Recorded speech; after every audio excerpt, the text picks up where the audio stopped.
Guys, good Wednesday morning. My name is Jerry Miller, and welcome to Real Talk with Keith Smith. Thank you kindly for joining us. A pleasure to connect with you guys through the I Love CVille Network on a show that's presented by Ross Mortgage and Scott Morris. If you need help, guys, getting to the finish line with buying and selling a house, buying and selling a vacation property, refinancing a home, and just someone to talk to that has some sensibility and some common sense, Scott Morris is the guy. He joins us today on a Wednesday. Keith Smith and his beautiful 7/8 Yonna Smith in Seattle currently, expecting the birth of their third grandchild. He will be back next week here on Real Talk. Judah Woodcower is our director. Why don't we welcome Scott Morris to the show. Happy New Year. Happy New Year. Happy New Year. Glad to be here. Super excited. Just excited for the year. The inventory is still what it is, but at the same time, I've talked to a lot of listing agents yesterday being one of the most Mondayest Tuesdays I've had in a long time, coming off the holiday, and a lot of activity as far as people wanting to get their properties on market. We had a ton of activity, applications, people wanting to get in and buy as they're heading into the year. I've got some people, John Snow on the team, starting to get some traction, doing great. Just really excited for 2023. Michael Fisher giving you some props right now. Welcome to the program. We got some comments coming in already. Michael Fisher has a big loan officer video conference type thing this I believe at 11:30 with Kai McBride and Scott Groves, some big national coach type people today, which I'm going to try to get on. I'm going to jump on if I can, Mike. If not, I will definitely have someone from the team watching. There you go. He mentions John Snow. John, if you're watching, I'll give you some props. Maybe the largest biceps and pythons of any mortgage officer in Central Virginia. Yeah, dude gets after it. Yeah. He gets after it. We'll cut our first highlight clip on this question, which you've kind of touched on, but offer a little more perspective. What's the temperature on the streets with the calls you're making, with the folks you're working alongside, and helping get to the closing table?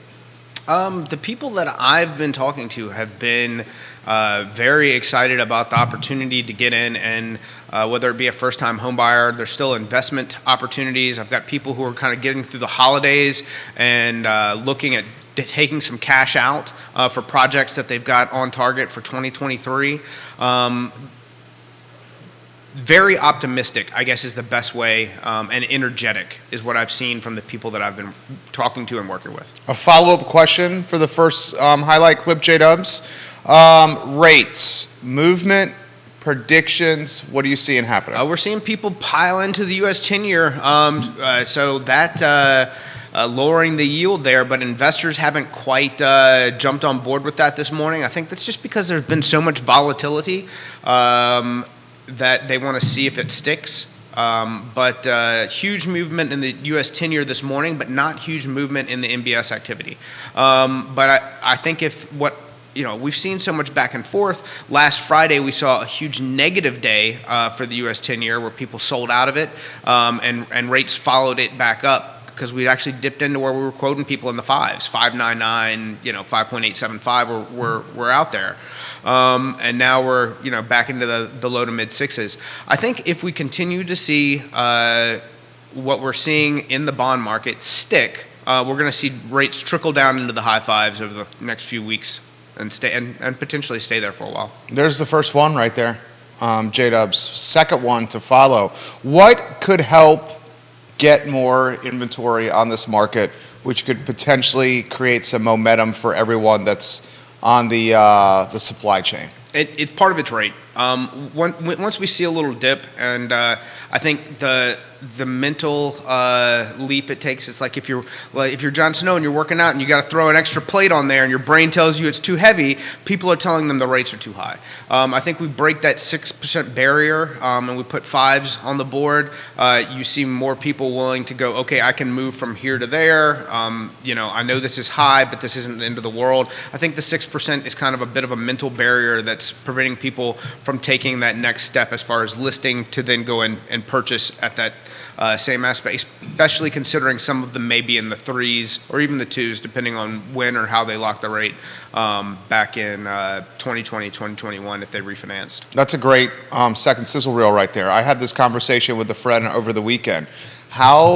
What is going to motivate the folks who refinanced or bought homes early in COVID and locked in rates in the high 2s or somewhere in the 3s to jump back in the game? What motivates us to do anything? It's about, if you're talking about, you got somebody like my dad, dude's gonna live how he's gonna live and he doesn't care.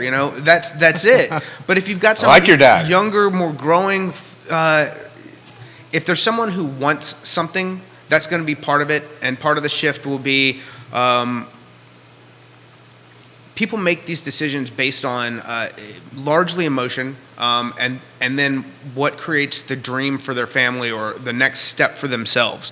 So, if they feel the block is the rate, if rates come down a little bit, then that gives the excuse to say, okay, I can do this. I can take the X amount of equity that I've gained in this home, and I can use that to make a larger down payment and try to keep my payments similar. I understand that things are not what they were, but this is what I want things to look like for myself and my family. They're going to take that next step based off of how they feel about what they want their future to look like.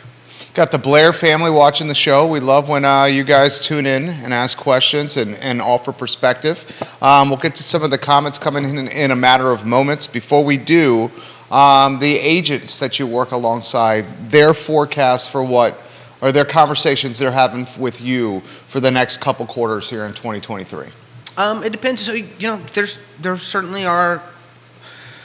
There are people who have been in the industry longer who kind of view this as a speed bump. And there's people who kind of hit the panic button over the last couple of months. I think the large take, the big outlook, is very optimistic as far as there's a lot of equity and all it takes is a little bit of movement to get things moving in the right direction. Now, part of this also is people comparing the number of sales to the last 2 years rather than to the 5 years prior to that. I think when you look at that, this year puts this year much more in perspective with, say, 2017 or 2018, and those weren't bad years for everyone. People were doing business and making money and making transitions, and we live in an area that's very blessed as far as its opportunity for growth. Whether it be one of the alphabets, the DIA, NGIC, or the University of Virginia, there's a lot of opportunity here as far as job growth goes. I like it. Scott's on point today. All right, let's get to this comments coming in here. Grayson's asking about the 2-1 buy downs and if they're still prevalent, and if Scott can offer some insight into how they work. Still prevalent. So what you're doing is you're asking the seller for a concession. So if it's a conventional loan and you're getting 3%, you'd be paying your own closing cost, and you'd be using that 3% in concessions that you're getting to pay down the prepaid interest for the first 2 years of the loan. So let's say that today's rate was 6%. You'd have a first year of 4%, a second year of 5%, and then 6% in perpetuity, with the option to refinance inside of those first 2 years. And should you do that, when that loan is made whole with the investor, they owe you the difference in that prepaid interest, which actually would help pay for the refinance that you would get at the end. I love it. That was a good explanation. There's the third one. That was succinct and absolutely on point right there. Thank you, Judah Wickauer, our director. We chop up, viewers and listeners, some of the content from this long-form show into highlight clips. And our boy Scott Morse has been on fire here through the first 3 highlight clips. Do we think in 2023, Scott, that the business for producers like yourself is going to be on the plane of a 2019, 2018? That's the barometer you're saying we should be watching? I think that's where we're at. Yeah. Now, certainly there's winners and losers, and people shift, and, some people will be, it depends on what are you doing? What are you investing in yourself and your business in order to make that the case? Some people may not be as successful as they were. Some people may be much more successful than they were. A lot of it's going to be on the daily activities that you're taking, just like anything else. Like, dude, you getting stronger? You running faster? You going further? You eating cleaner? Or you say, well, I had a great 2 years and this market is tough and I don't like it. It just depends on who you are as a human. Do you see, Anita Brittner Somerville says she loves seeing all your success, Scott? She's an awesome lady. Her husband does some magnificent builds in Northern Virginia. However, they're on like these Vienna price points to where you're like, what an awesome house. And you're like, it's $2.4 million. But they are amazing people and they do a fantastic job. So big shout out to Nina, her husband, and everything they do up in Northern Virginia. Northern Virginia in the house, watching the program as we speak. Do you see... Like your business is primed for success. You got good team members. You grind. You got vision. You want to hustle. Do you see like folks in your position, whether on the mortgage side, on the real estate sales side, on the closing side, on the home inspection side, the appraisal side, can they start gobbling up market share as competitors are potentially closing doors? Absolutely. And again, you'll see that. With home inspectors is a great example. If you're someone that is well-liked and you do a good job and you don't terrify the borrower, but you do a thorough process and you inform everyone of everything, people are going to want to work with you. Those people are going to grow. If you view things differently, or if you don't communicate well, which is what this business really, most business is, it comes down to some level of communication. That makes a difference for everybody. Who do you want to work with? I mean, that's the key for me is I want to have partners that when the phone rings that I go, oh, thank gosh they're calling. I'm so excited. Not like, oof, like this is going to be a tough one. Carter, watching in Short Pump, has any area of Scott's coverage range slowed down and has any area picked up or at a quicker speed or quicker rate than others? If so, which ones? If I had to put a finger on what I thought was slowing, and I'm sure there's someone out there with a different opinion, it's actually been some of the more rural areas. Even though that we're at a reduced price point, with the lower amount of inventory, some of the properties that are coming on seem to have some deferred maintenance, and even at a lower price point, I'm seeing those sit. And talking to agents, that's kind of the vibe that I'm getting, and whether that be King George or somewhere out Spotsylvania, Buckingham, that is my perception of what I've seen go on. Wild Bill McChesney, welcome to the program, the mayor of McIntyre. How's the jumbo market doing? Well, with the increase in loan level amounts, what's it at now? So you can, like, let's say you're in the Northern Virginia corridor, you can be in, high balance non-jumbo pricing at $1 million. So I've seen,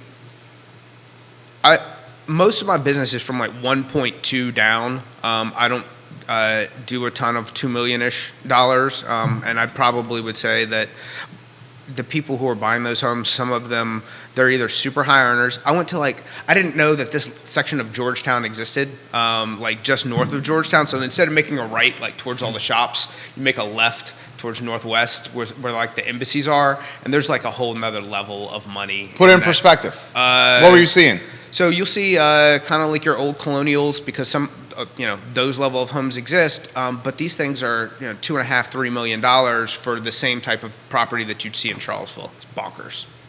Or you'd see where somebody's torn down one of those and built like this super modern looking thing right in the middle of this neighborhood. It's wild, and everybody's got Land Rovers. So that buyers come in cash. I'd say a lot of them come in cash, or depending on if they've. That's not my market. And my again, $1.2 million down, that's kind of what we see in this area until you get into like some of the larger farms and properties. And how many of those I don't know the statistics on how many of those transactions take place each month. Yeah, I would say many. And I would say a lot of those transactions are trading off MLS. And so, and pocket listing format. as opposed to public interfacing type of listings. Here's a good follow-up question from Tina, who's watching the program. To Jerry's question, is luxury in even the $1.2 million that Scott's dealing with, is it softening a little bit as the rates continue to be a little bit higher? I think that's, kind of what we were just talking about is you're seeing some slowing in that. But again, if it's off market, never hits the MLS, how do we really know? Yeah, absolutely. Entry.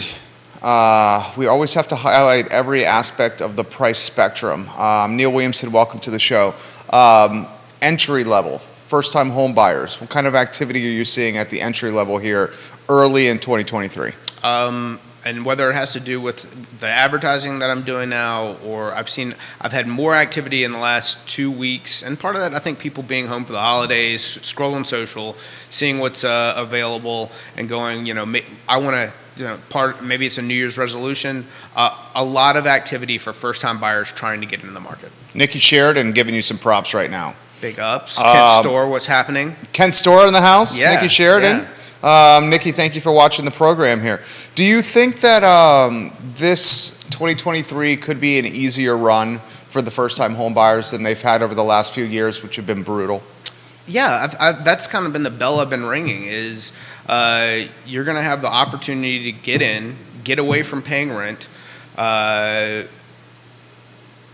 build some equity in the home. You're going to make an offer where you can go in with a home inspection. You may be competing against one or two other people, but you're not competing against 12, and put yourself in a position to where you stay on top of credit and payments. You're going to be able to refinance most likely in the next 24 months, and you're going to have a fixed payment to deal with rather than an ever increasing rent. Michael Stengler on Twitter for Scott Morris, and I love the questions coming in. Keep the comments coming in. This is from Twitter. Jerry, for your guests, any potential loan products that are available in 2023 for a first-time home buyer that have not been available in the past? Nothing that's specific that I've seen. I've seen some adjustments to existing products. So some of them have increased debt to income, so allowing someone who may not have qualified, but we're talking very small margins here, going from 45 to 50% of debt to income. And what that means for someone who's watching, that means let's say you make $3,000 a month, your total payment couldn't be more than $1,500 or 50% of that total monthly income. Nothing specifically new, but adjustments inside of existing products. James watching the program, and James has a good question. James Long, he says, did the stock market dynamics impact Scott's business, specifically the volatility with Wall Street and the indices? Do they have an impact on clients and applications? That's a good question. Yes, but it trails. So by the time the news is telling you that something's happened, it may have already reversed. And what I mean by that is, so the markets, both the bond market and the stock market, affect mortgage interest rates. The bond market drives typically investor mortgage-backed security activity. So when you see people buy into the bond market and yields go down, so red on the screen is good in that sense. So today, the morning opened up with a 10 basis point decrease in the U.S. 10-year Treasury, but you didn't see MBS activity follow that. Even though we're seeing some strong equity, the Dow Jones, S&P 500 both up, but we're not seeing investors chase that 10-year, and I think a lot of that has to do with the volatility that we've seen over the last few weeks. They want to see if what's happened today actually sticks. We saw yesterday we had a big swing in the morning, but then it gave it all back up by lunchtime. Scott Morris on fire today. Mustache Dan Pettit watching the program, Real Estate 3's finest, and he's coming with a few comments. And thank you, Dan Pettit, on the compliment with the beard. We're not yet at the itchy stage, so it stays on my face. Once it gets itchy, it comes off, and then I regrow it again.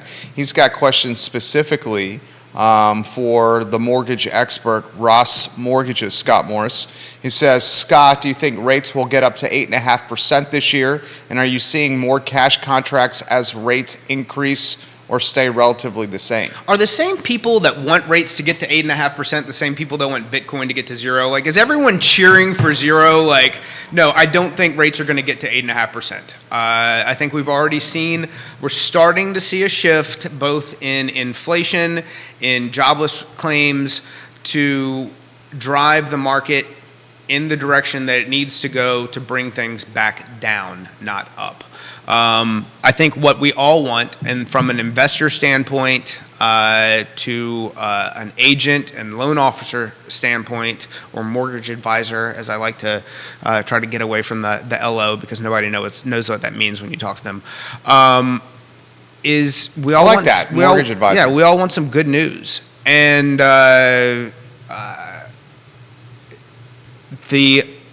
the Fed swings a blunt instrument, not a scalpel, and the interest rates increases that we've seen, as they're going to begin taking effect, should bring both, unfortunately, jobless claims and a reduced amount of inflation and lower mortgage interest rates. You're on point. Thanks, You're bro. very much on point. This is a follow-up question for you on this same conversation. What's he expecting from the next J-PAL meeting and what the Fed's going to do? 50 bips. I think they've telegraphed. It's the WWE right now. Like it's very scripted. They've come in and they've said. We are going to continue these rate rises. I think they want to get to probably March before they pause. I don't know that to be fact, but that is what I've seen forecasted, and that's kind of what the message they're trying to deliver is. And part of it is they need to continue that message so that the equity market doesn't take back off, and the inflation that we're dealing with actually does hedge instead of continue to increase. Follow-up question for you. This one's from me, and guys, keep the comments coming in. I see them registering. I'm going to get to as many as possible. Are we more likely to see in 2023 7% rates or 5%, low 5% rates? Let's say it's something with a 7 in front of it, or something below 5.5.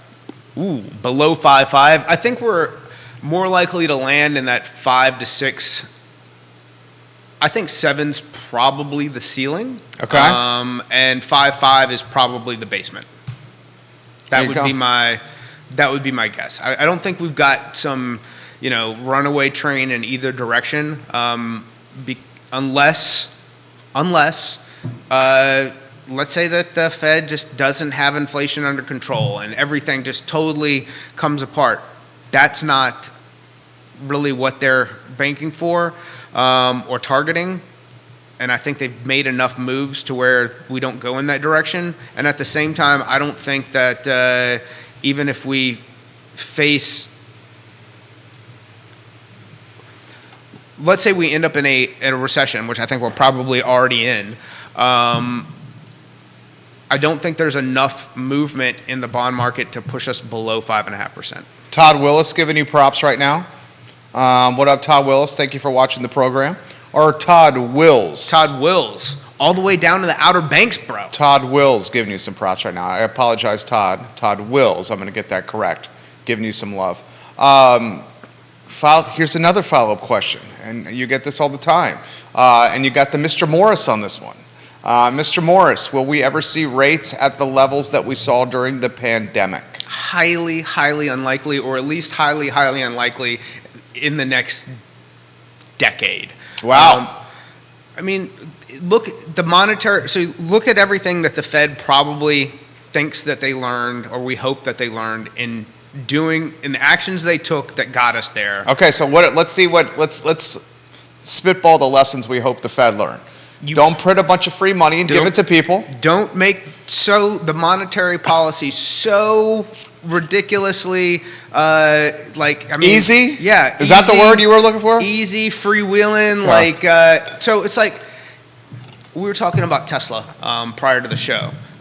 When you look Tesla stock is down dramatically. When you look at a stock market that seems to have no losers, that's a problem. Sure. We saw that during COVID. And we're right now, there's a ton of zombie companies out there that are that just haven't failed yet. And that's part of what we're seeing that's driving markets right now is the debt service that they took on during those cheap rates, not everyone's going to be able to accommodate that. They're not going to be able to repay that money. And it's only a matter of time before that catches up with them. And that goes all the way from big companies to small companies. And we talk about local business to business sales. There was a great line in the show Yellowstone in the last week or two where the chick that everybody likes, she goes, businesses, you don't sell a business that makes money, you sell the losers. And so people who've gone in and borrowed a bunch of, not a bunch of money, but they did what they had to do to survive during the pandemic when they took these SBA loans that would then pushed into deferment that came active again in November. Now that they're having to repay this money, they're kind of having an OS moment and going, all right, well, what are we going to do? And if there's somebody who thinks that they can unload it, people like you get a phone call. And that's exactly what I'm seeing. And I do some of the business brokerage around town, and not to get too much in the weeds with what's happening with some of our clients, but very many of them, it's associated with debt service accrued during the pandemic. 100%.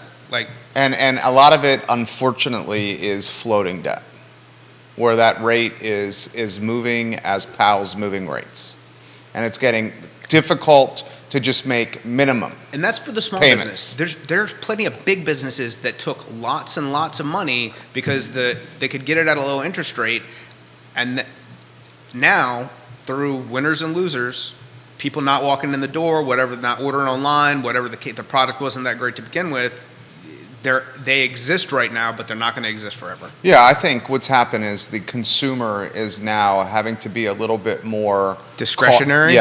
A little bit more cautious with how they're spending their money. What's the hottest topic on Facebook right now is the price of eggs. Yeah. That's what's happening. Yeah. Bro, I got chickens. And it's, I get it. I've never understood how you were getting 99 cents a dozen. So. What is the price of eggs now, a dozen? I saw somebody, I saw $8 for a pack of 18 posted on. Did you hear that, Judah? I don't. Were they organic? I don't know. Let somebody do a Google of a Kroger or something. Give us hook us up, Judah. Yeah, Judah, hook us up with those numbers there. I would love to know the cost of eggs. This question's come in. Scott, since you have been in the business, what is the highest rate you were involved in? Was it above 8%? I think we have no idea where rates are going to go. Maybe between 5 and 8%. And then he says my first interest rate was 16%. And was that in 1980 What year was the 16% interest rate, DP? Let us know in the feed here. What's the highest rates for any deals you've done since you've been in business? He wants to know. 7.5. 7.5. When was that? In the last 6 months. Was it bad? Was it not great credit? It was a combination of things. It was a combination of things. We'll leave it at that. Okay, that's fair. Judah, let me know when you have the price. I'm dying to know the price of the eggs, as are other folks. 1982 was the 16%. Come on, bro. 16%. What was the cost of the house, DP, in 1982? $40,000. And I would bet it's under 100K. But DP's going to let us know. Lisa Costello, welcome to the program, and thank you for watching. It looks like our enterprising director on a 3-shot may have some cost of eggs for us here. The previous barometer was a gallon of milk. Now we're over to the commodity that is eggs. What do we got, Judah? Let's see. Hold on. Butter also is I'm seeing. Don't get that, Keith Smith started on butter. This is from Charlottesville Food Line. We got close to $4 for a dozen large eggs. $5 if you go with Eggland's Best. Give me Wegmans. I want to know where the bougie people are shopping and complaining. Give some props to your boy Jake McNamara for watching. Jake, what's up, my friend? How are you, sir?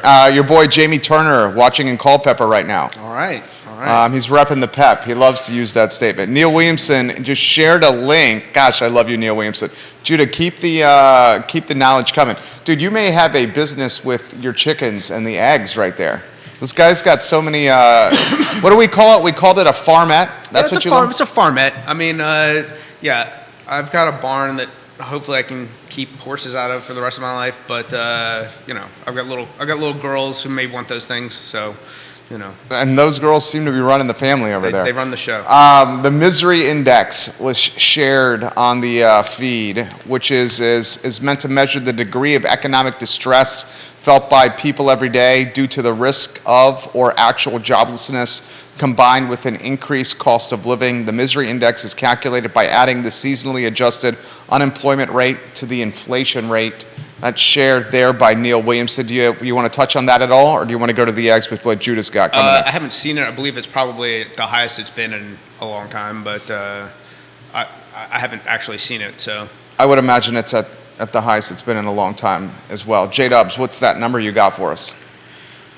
But I will check it out after the show. It actually looks like Wegmans is cheaper. Eggland's Best are exactly the same, and their large eggs are about 30, 40 cents cheaper than Food Line. Micah Haynes Surprising. Is giving Scott Moore some props. Micah L. Haynes, welcome to the broadcast. This question's come in from Laura. She goes, it's clear that you guys don't do much grocery shopping. Which is true. I don't do a lot of grocery shopping. I do quite a bit of grocery shopping. Do you do the grocery? Yeah, okay, she's calling me out. But I don't buy eggs. Okay, that's right. He doesn't have to buy eggs, Laura. So he's got chickens on his farm. I collect them from chickens outside. I buy feed, which has gone up probably 30%. Don't do much grocery shopping. I can tell you that beef had gone up and seems to have come back down. Yogurt seems to be up because my kids eat a ton of in fact, has doubled. The individual packs? The Yogos or whatever they're... or they get the organic, I don't know, it's like there's like a picture of a pear and a banana and a strawberry hugging each other. That's the one my kid eats. Those are expensive. Yeah, they've doubled in price. So, I mean, I don't know. So I am in tune with a lot of the grocery costs. I do not. I see what I see on social media as far as the eggs go. I do know butter has gone up substantially as well. Probably I would say 30 to 40%. But I could not tell you the actual cost of eggs because I don't buy them. Okay, she adds. Okay, it's clear that Jerry doesn't do much grocery shopping. She goes, thank you, Scott, for providing that perspective. And then she adds, with the cost of groceries these days, households are just trying to keep food on the table and the bills paid. They certainly don't have the discretionary income to be supporting some of the businesses that are selling products that weren't very good to begin with, as Scott put it. 100%. So I appreciate that perspective from her. Gallon of milk, do you know how much that runs? She's asking for us to know the cost of a gallon of milk. Actually, it's one of the things that I never look at. Judah, do you know? But I buy a lot of it. Kind of. I get... This is the one that the presidents get all the time. What's the cost of a gallon of milk? For milk, I get lactose-free. Lactose-free. And I think it's usually about $3.50, and the Lactaid, like on brand, is usually $1 more than that. Okay, Judah. Man knows his groceries over there. Do you want to jump in? I know that I buy it like 2 gallons at a time, but it's something that I never pay attention to. I want to say it's in the area of $2, but I do not know. Maybe you can give us the Wegmans price of milk. She's asking that question right there. Let's see. Judah Wickhauer. Neil is sharing a USA Today fact check link on inflation when it comes to groceries, and he says they've hit generational highs.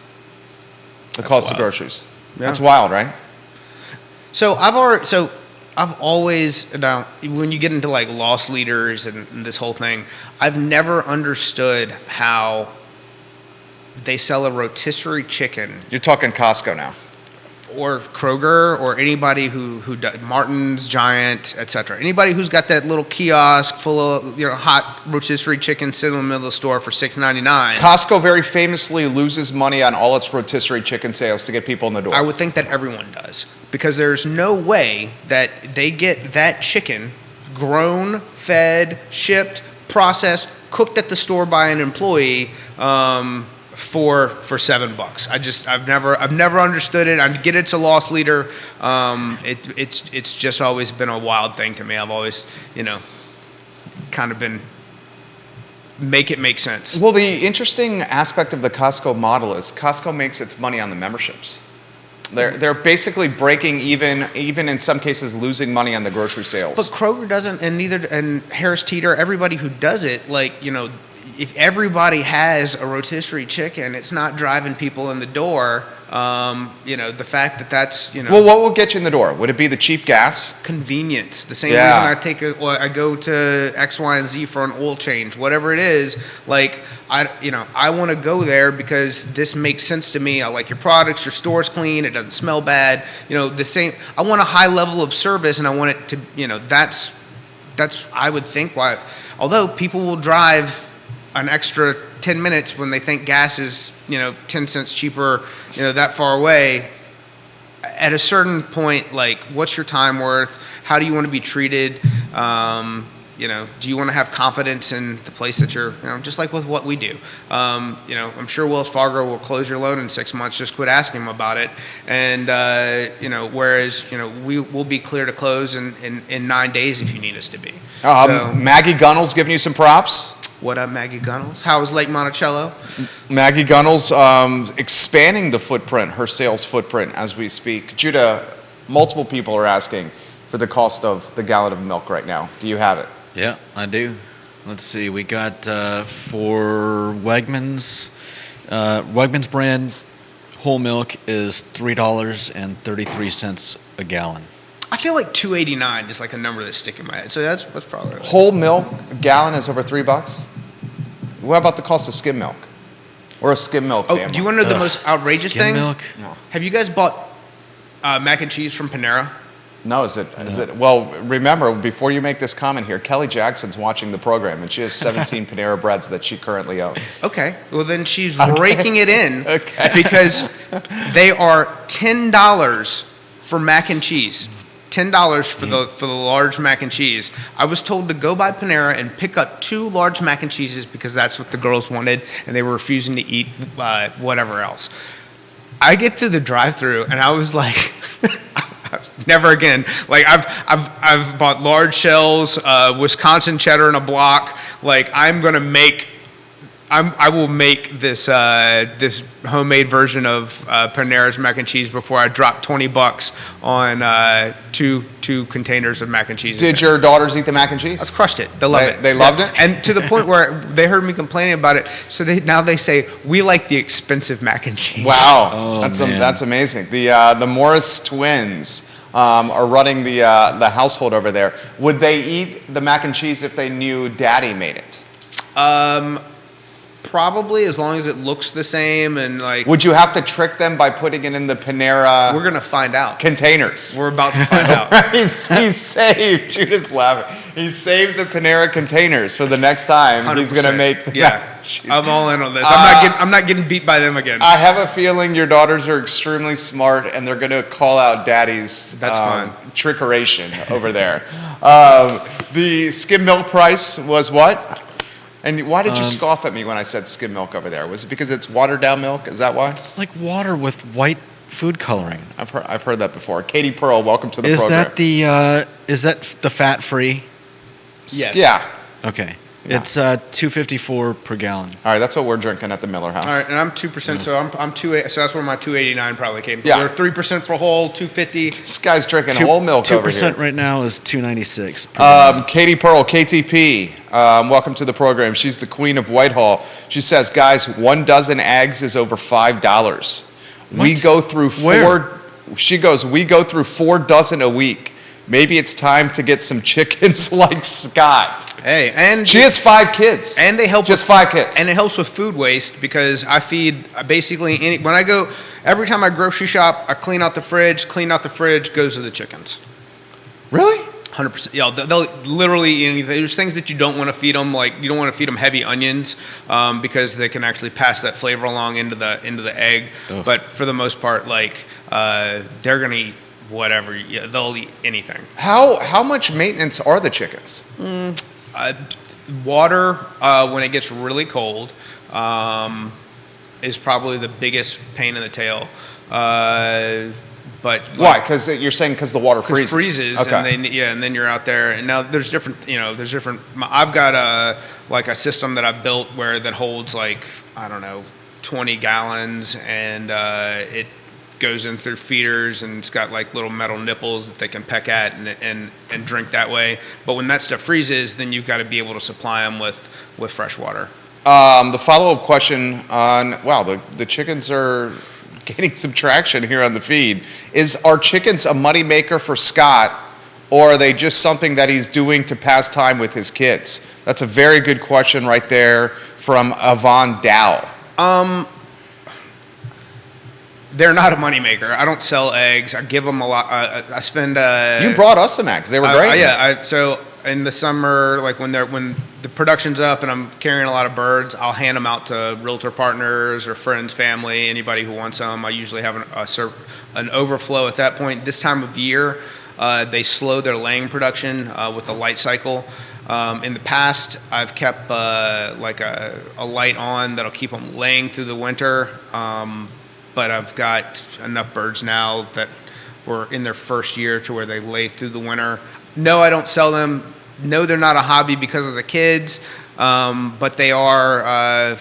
They look cool. I deal with there's a lot of murder that happens between hawks and foxes and stuff like that. So there's like a constant, I'm adding birds and losing birds, and it's what it is. This is what you get when you work with Scott Morris. Not only will he get your clients to the closing table, through the closing table into the home of their dreams, but you may walk away with a dozen organic eggs 100%. From Culpeper County. Absolutely. I've done meat birds in the past. I've got a friend of mine who runs a restaurant and owns a restaurant in Richmond, Grisette. So if you're ever in Richmond, you love this restaurant. Love the restaurant.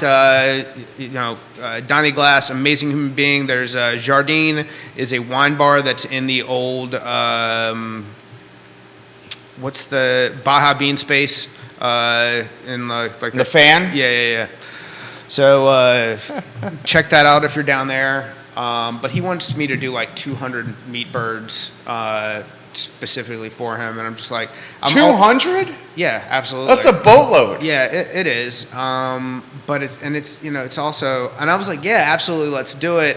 And my wife's like, you are not putting 200 stinky like meat birds like out there, and I was like, all right, fine, whatever. So.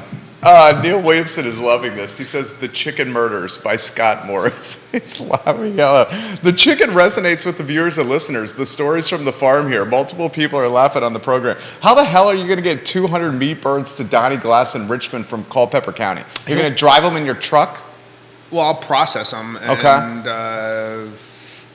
just like, complete, like, gut, defeather, everything, package, and then take him to him. He can freeze them. He can do whatever he wants with them. But I think that is probably gonna not happen, even though we talk about it frequently. This has come in from DP. He says a half a gallon of Horizon Organic Whole High is $5.99 at Food Lion. Horizon's the same. That's the company that makes those pouches that we're talking about. And he says we buy this. $5.99 for a half a gallon of organic whole milk at Food Lion. That's a lot of money. That's a lot of money right there. All right, we'll get back to real estate here for the agents that are watching this program. So, are we back to a spring market, waiting for it to spring? I think so, but again, I feel like there was a lot of the predominantly heavy listing agents that I talked to going into the holiday had people that were, planning on listing after the new year. I had a ton of buyer activity through the holiday, and whether that's from people who were just kind of scrolling Facebook and saying, hey, we want to buy a house next year, whatever that reason being, that activity is there. I think it's going to happen, guys, as the weather gets a little bit warmer as well. The question is, do you think there's going to be buyer activity at that time? Yes. I think if we see rates And part of that's transitional too. If you've got people who, all right, rates are in the fives.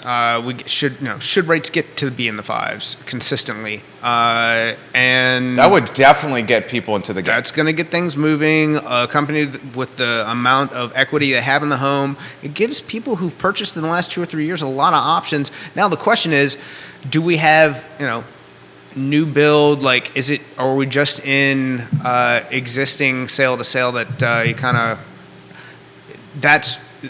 There's got to be enough of if someone's willing to sell to move to reach out and find, and that's the problem that we've run into for the past couple of years.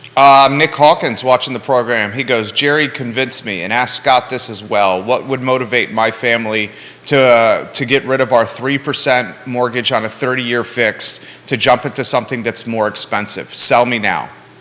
I'm not selling anybody. I'm going to help you with your. Are you guys having another child? Does your house fit your current needs? Do you want to move away from a more urban environment to a more rural environment? Is there a school system that you found that fits your family's needs better? Those are all things that you have to ask yourself. And if you've got no reason to move, why would you move even if rates went to 2%? Would rates at 2% be beneficial towards your what's going on in your life? Because if it's not, why would any of that make sense? I think the word us selling you is not the right one, Nick. We're just saying that there are options out there should you need them. But if people want to do something for the betterment of their emotional quality of life, yeah, family, they'll do it. They'll do it. Yeah. They'll come up with a reason that makes sense to them. Sure. And we also have a number of life events that motivate folks to move: divorce, death, expanded family. And one thing I've learned from this man sitting across from me is those events always happen. Those events always happen. And they always create momentum with the real estate market, granted at different levels. But those events always happen. So you're feeling pretty good. I was curious to feel what your mood was going into this year. And if we look back at this show at the end of 2023, the mood I'm getting from you is confident, bullish, feeling pretty good of where things are going. Feeling pretty good, bro. Okay, and that's legit. And that's legit. Okay. That is, I feel like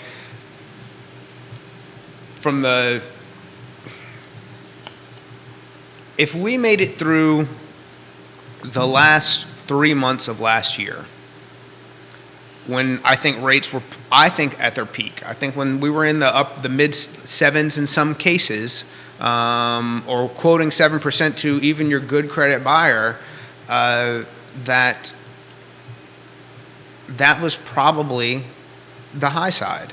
And if we can get a little bit lower, we're going to see people make the mental shift to say, okay, I can do this. I don't like it, but at the same time, that's like when you've got a buyer and a seller. Like, how can we all be equally unhappy about this and move forward? That's a certain part of this is what makes this make sense. That's what moves things forward. Yeah, I agree. And if we start seeing the fives on the national media, I 100% agree with him. That's going to get people jumping back into the pool because they're going to see it as a substantial drop, even though it's a marginal drop. But perception is reality, and perception motivates people. So let's say in 2018, 2017 even 4.75, and now we're at 5.5. Bro, we ain't worlds apart at that point. No. And I think that's where reality lies. Yeah, I that's very well said. Kelly Jackson, I see she's sending me a TikTok video from Panera Bread's drive-thru. I wonder if this has to do with the mac and cheese that you commented on. She owns 17 Panera Breads. Kelly Jackson does. Kelly, I like Panera. Don't get me wrong. She's very protective of Panera. The Chipotle chicken avocado sandwich is a very, very good product. I'm just saying that I was in shell shock when I paid for that mac and cheese. She's sending me an automated version of Panera based on what we talked about yesterday with a McDonald's in Texas going fully automated, literally with no people running the McDonald's. Think about that right there. This is a question for Scott. Has your investor business stayed the same, picked up, or dropped off? Definitely dropped off. I mean, it was difficult for investors to pull the trigger at the higher rates to make the cash flow make sense. But I have got friends who have picked up some cash deals that they haven't really stopped. But that's on the bottom end, instead of people going out and buying $500,000 homes that they want to rent. Sean Tubbs, welcome to the program. You care to offer any perspective to Sean Tubbs, your friend over there, Judah Wickower? And he highlights Kathy Bates could be a star in the Chicken Murders with Scott Morris, the film, if that ever made it to the silver screen. Judah Wickower, jump in. Not sure where to go with that. I thought you would think that. I know you always love Sean's quips. Oh man. Well, you think Kathy? What's she going to reprise her misery role except with chickens? Maybe so. Maybe yes, maybe no yes. Hobbling their legs so they can't get away. Yeah, maybe yes, maybe no yes. DP says the rates in the grand scheme of things are still extremely good for home buyers. It's just people are being polluted by what they're seeing on the national media. They are, but when he compares 8% now and is calling that really good compared to the 16% that he paid in 1982, it's all relative. There's a valuation. There's a property value there that we're 10x on that $40,000 house is now $400,000, and that makes things much more challenging when it comes from what's actually coming out of pocket for the average buyer. And that right there, and I know once I say this, it's going to open up a Pandora's box with Scott and with Judah. That right there is what irritates me sometimes with the Dave Ramsey spiel. Dave Ramsey's, I will tell everybody, Dave Ramsey is trash. His takes are trash. This is gonna he 100% told people not to buy homes unless you're putting 20% down and beat it into his people. Now, mind you, he does, from a fundamental level, tell people who are in a lot of trouble, he gives them a path to get out, and that's great. But when you tell people for years and years and years, 20% down is the only way to do it, you're an idiot if you don't do that. What were you thinking, my God? Blah, blah, blah. And then you start selling leads to realtors, and now put 5% down. It's never been a better time to buy in your life. It's and rings the Christian bell on top of it. Yes. I knew that was going to open a Pandora's box over there. My issue with Ramsey is the whole buy one coffee less per day, and I think it's bogus. Folks are getting straddled with student loan debt that is at an all-time high. The cost of real estate is at an all-time high, and wages have not kept pace with cost of living. So for him to make these comments that millennials and Gen Zers have made their own bed, well, it's not necessarily the case, Dave. That's my point. From a strictly fundamental level, there are some positive things there. However, I think it's when you shift how you coach and what you tell people based upon how you're running your business, I think it's predatory, and I think the dude is trash. Well, it's interesting that he is now selling leads to agents. Yeah. I find that perhaps disingenuous. To say the least. To say the least. Neil Williamson says Jack Nicholson will play Scott Morris in the Chicken Murders on the silver screen right there. So it looks like we have Kathy Bates and Jack Nicholson as the lead character. I'd see that movie. Scott is younger. Jack's a little, so is Kathy Bates. Old. I think is this like the retirement home version of this? Yeah, at least give the guy a Brad Pitt over here, Neil. A little Matt Damon action. Bates. Somebody, yeah. Jack and Kathy Bates, Judah. Oh God, how about some Channing Tatum for Scott Morris over here? So people have said that I look like what's the dude from we talked about it a while back. It's the HBO superhero. This is right up Judah's alley. Oh, you're talking about Homelander? Yes. From The Boys? Yes. What's the? No? It's the wrestler dude who is it Homelander? Oh! You're talking about Peacemaker. Peacemaker. Yeah. That was a hilarious show. Do you think he looks like him? I'll do a Peacemaker. It's John Cena. I know it's John Cena. Do you think he looks like John Cena? Yeah, maybe a little. I see see it. John Cena in the face. I see. I Okay, can see it. Yeah. John Just Cena. like I'm just like a foot shorter, and What, about 100 pounds 100 later? pounds later. Yeah. Okay, John Cena is going to play Scott Morris in the Chicken Murders. Got Oh, it. man. I like John it. Cena is going to play Scott Morris. Jack Nicholson, while funny, it got me laughing. Okay, he goes, maybe Jim Carrey for Scott Morris. Oh, man. Neil Williamson. Oh, I love it. All right, so this question's come in, and we'll talk real estate here. Does he think that the spring market will lead into a strong summer for us agents that are watching your talk show, Jerry? The spring market will lead to a strong summer. I think a part of it's going to have to be driven by rates. And I think part of what we're seeing in the decline in the U.S. 10-year and investors not chasing it down has to do with some investor concern about the number of loans, about what's been already written, and then those loans immediately being refinanced. I think that probably plays some part in it. What I mean by that is investors want to see a slow decline in rates, or all the loans that they've purchased are going to be refinanced before they have a chance to make any money on them, even break even.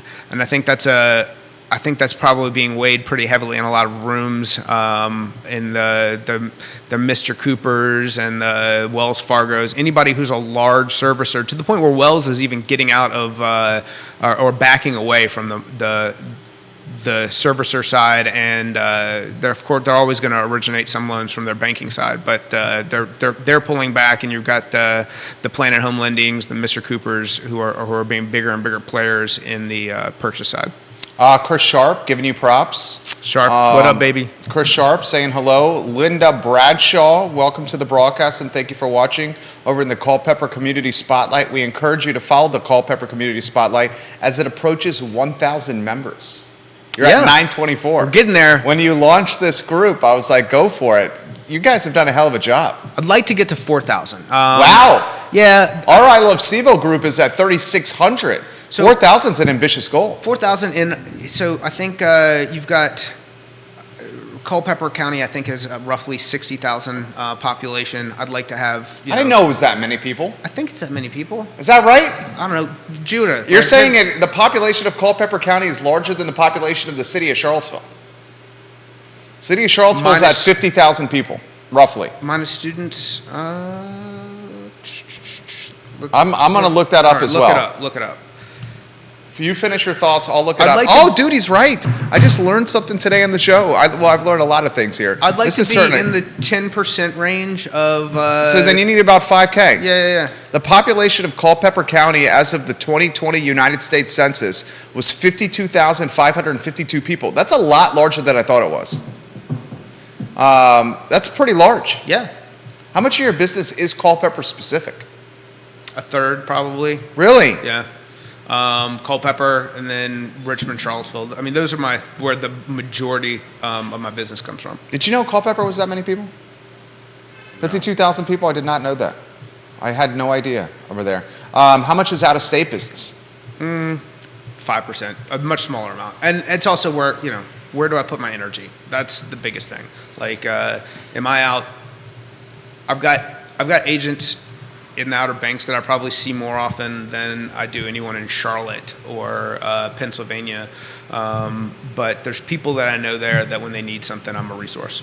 Jamie Turner, turn it into the champion of Culpeper. He says, come on, JM, put some respect on Culpeper County. That's right. We're huge. 52,552 people. 52,552. Who knew? I'm giving him some prompts over here. I love you, Jamie Turner. I love when you watch the program. All right, my friend, this is one of the best shows you've done. You came succinct, very to the point, and very approachable with your content and your explanations. We've covered some high-level stuff like the 2-1 buy down, and we've covered some predictions. It seems like you're thinking for 2023, this year, rates will be between, depending on credit score and where your financial stack up, somewhere between 5.5% and call it 7%. I think that's fair. That you think that some folks could find a 5.5 if things go according to according their way. And some folks may be around the 7% if they have to do some cleaning up of their credit score or some of the things in their past. There's different things that create LLPAs or loan level price adjustments. If you want to take cash out of a double wide, they're looked at as greater risk situations that create a higher rate. That's just what you have to look at. How about a closing message to the viewers and listeners? Stick with what I don't know if I say this every time, but I say this a lot of times, and kind of go back to the sell me. Like, no one's going to sell you. You are going to make a decision based on what is best for you, your family, and your situation. And if I want to be your spirit guide, Keith is your spirit guide.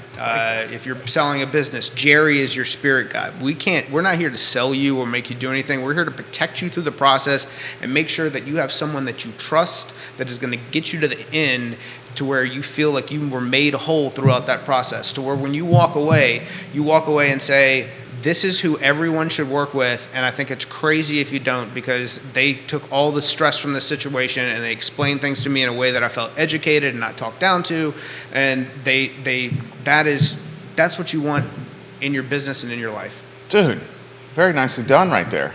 Scott Morris, crushed it today. Ross Mortgage, Scott Morris, guys, give him a call. You can DM him on Facebook. You can send him emails. You can text him. He loves to communicate with people, no matter the medium. And mostly no matter the time.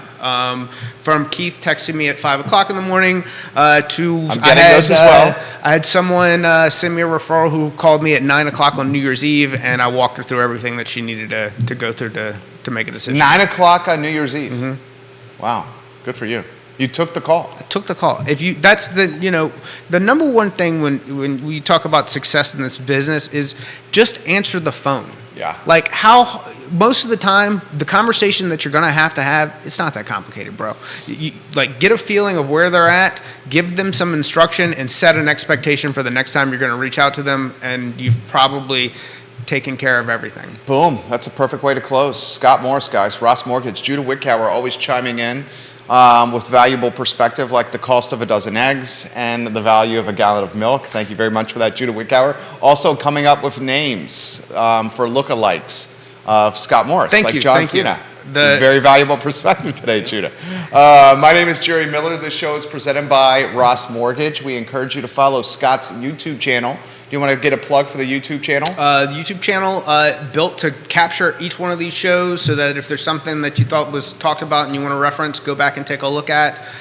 If you're in Culpeper, due to geographics, I know this does not work everywhere. If you Google best mortgage lenders, Scott Morris Ross Mortgage is going to be what populates, because, well, we are, but we're also it geolocates from where you do that. So if you're in Culpeper and you Google that, best mortgage lenders, we're going to be number one. Very nicely done, Scott Morris. Today's show was a breeze. Yeah, bro. Thank Always you. is. Thank you. you. Sincerely mean that. Judah, thank you very much. The I Love CVille show is up in roughly 1 hour, where we have a lot to get to, including Cena McGill's retirement from City Council. For Scott Morris and Judah Wickower, my name is Jerry Miller, and this is Real Talk with Keith Smith, presented by Ross Mortgage. Have a good morning, guys. Take care. Nicely done, Scott. Thanks, man. It was excellent.